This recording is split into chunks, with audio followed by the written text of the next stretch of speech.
ભાઈ જય માતાજી. ભાવનગર વાળાને કહી દઉં કે આ દીકરી ભાવનગરના કોળિયા ગામની છે અને અહીંયા જે કોઈ યાત્રીઓ ફરવા આવે નિષ્કલંક મહાદેવ આપણા ભોળાનાથના મંદિરે, તો આ છોકરી બધાને છે ને અલગ અલગ ભાષામાં એ લોકોને બધી સમજાવે છે.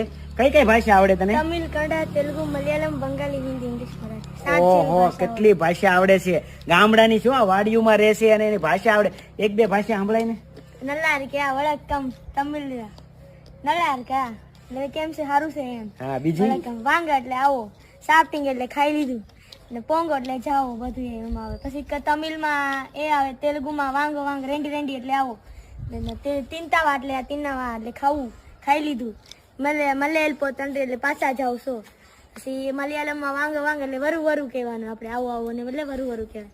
નલ્લાર કે એની ભાષામાં નલ્લાર, તમિલ મલયાલમ સેમ આવે. પછી કન્નડામાં બની બની એટલે આવો આવો. ઓહો, તમે જોયું ને કેટલી ભાષા આવડે છે. તો મિત્રો તમને ખાસ કહી દો, ભાવનગર વાળા તમે અહીંથી નીકળો તો કોળિયાક થી નિષ્કલંક મહાદેવ જાઓ ને ત્યારે વિહામાની વડલી છે એની બાજુમાં એમનું ઘર છે. તો ખાસ આ દીકરીને વધાવજો અને ટેલેન્ટ ફૂલ છે ભાઈ. ગામડામાં રહીને વાડીઓમાં છે તો કેટલું ટેલેન્ટેડ છે. તો ખાસ એક કોમેન્ટ કરી દેજો આમના માટે કે તમને એમની ભાષાઓ કેવી લાગી.